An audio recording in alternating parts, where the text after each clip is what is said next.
Hi students, welcome to Sunil's tutorial. I'm Sunil Mirwani and today we'll be doing this chapter called as computation of total income. Let's see this. We're going to do question number 33. Question number 33.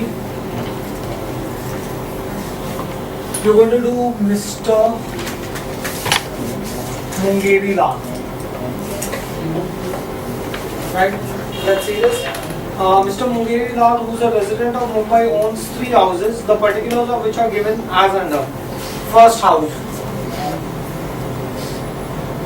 house is occupied by him for his own residence. So it is an SOP. Has a gross annual value which is 30,000. Straight away they give you that the gross annual value of the property is 30,000. He has paid 2,500 as property tax and 6,000 as interest on loan for construction. Right? He has paid an interest of 6,000. Right? Let's move on ahead. The second house has been let out on a rent. Second house is let out on a rent of 10,000 rupees per month. So 1,20,000. The municipal value of the house is 90,000. The municipal value of the house is 90,000. Whereas the fair rent is 1,10,000. Fair rent is 1,10,000. The above house remained vacant for 2 months. That means loss due to vacancy is 20,000. So 1 lakh is the net rent that you must have received. He has paid 9,000 as property tax. He has paid 9,000 as property tax on 29th May 2011. Insurance premium amounted to 2250, ground rent 1075. Unrealized rent of rupees 2,000 was recovered during the year. So you have recovered unrealized rent.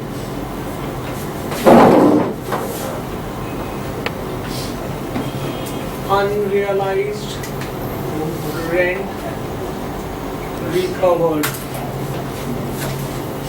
You have recovered an unrealized rent of 2,000. Unrealized rent of 2,000 was recovered during the year. The third house property was purchased at a cost of 50,000 in the financial year 84-85 and was sold on 15th April 2010. The purchaser paid so much. Okay. So first let's find out his income from house property. The third house has been sold, so that means that is going to be income from capital gains. Let's see this. There is no fair rent, there is no municipal value. So this is nil. Higher is 1,10,000. There is no standard rent. So this is 1,10,000. Now guys, this is VLOP. In the case of VLOP, how do I know it is VLOP? Because they've said that the house was vacant for 2 months. In the case of VLOP, you compare the ALV with the rent receivable. You compare the ALV with the rent receivable. If the rent receivable is higher, then you write the actual rent received. Although 1 lakh is less than 1,10,000, but you write the actual rent received here. Right?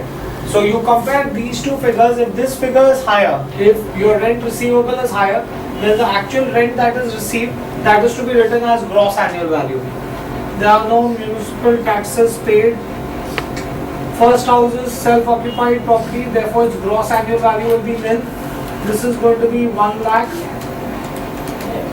Right? Standard deductions. Standard deduction in the case of first house is nil. This is going to be 30,000. So my net income is 6,000 negative 70,000. This is going to be 72,000. 6,000 negative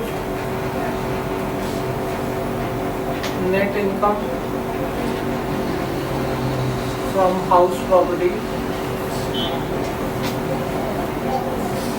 This is going to be 6,000 negative and 72,000. So that is going to be 66,000. So my net income from house property is going to be 66,000. Fine, do we get this thing here? Now, once we have this, Let's see the third house. They're saying that the third house was purchased by him at a cost of 50,000. Now you have to calculate income on capital gain. Income from capital gain. How do I get income from capital gain? You have format. First let's make the format. Consideration less transfer cost, cost of acquisition,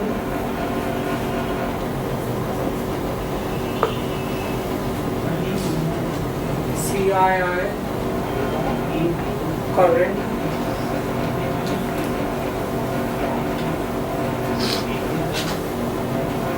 CII, purchase or base year, indexed cost. Now let's see this. The third house was purchased by him at a cost of 50,000 in the financial year 84-85. So the cost of acquisition of the property is 50,000. The cost of acquisition of the property is 50,000. Okay. Now it is being purchased in 84-85 and was sold on 15 April 2010. Now the first thing that you need to do is you need to look at your CII table. Your CII table is on page 198, 84-85. He had purchased the property in 84-85. For 84-85 CII is 125. For current year CII is 711. Okay. The property was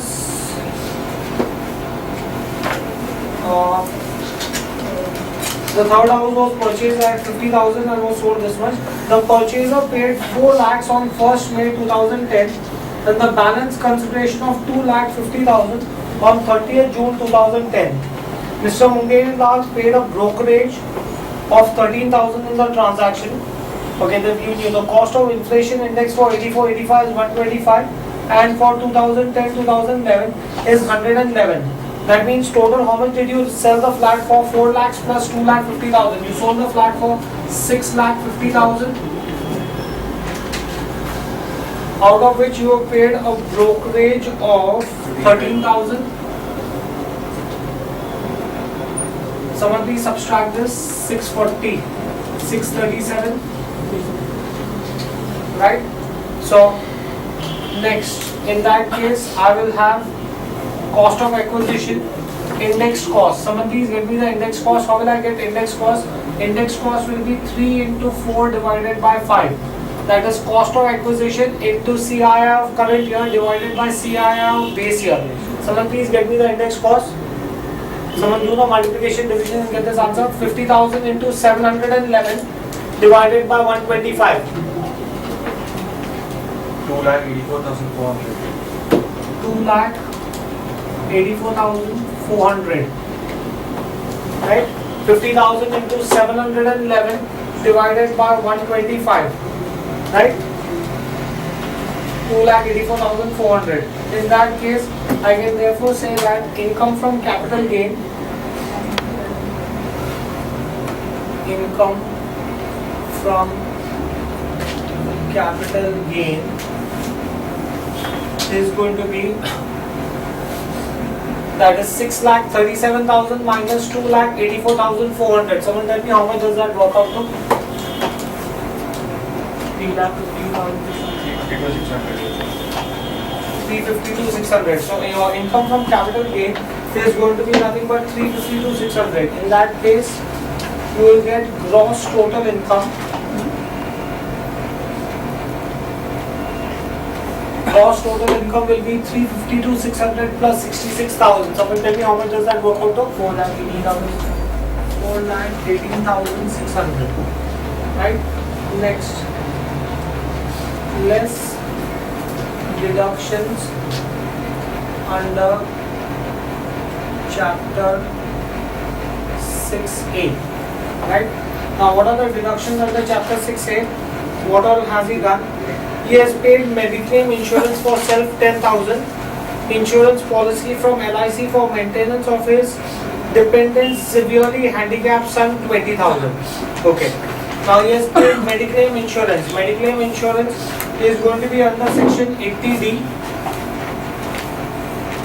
Section 80D is Mediclaim insurance. Mediclaim insurance, he has paid 10,000. Right? I'm going to continue this up there. Besides that, he has paid LIC insurance. 80 DDD premium, no, not premium for severely handicapped sum. Premium for severely handicapped son. Right? Now, although he has paid 20,000, here if he was less than 80% handicapped, then in that case it would have been 50,000. Since he's more than 80% handicapped, they're saying he's severely handicapped, this is going to be 1 lakh. Right? So my total deductions are going to be 1,10,000.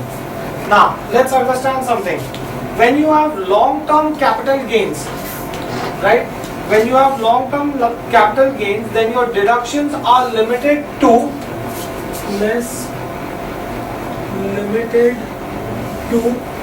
gross total income minus long-term capital gains.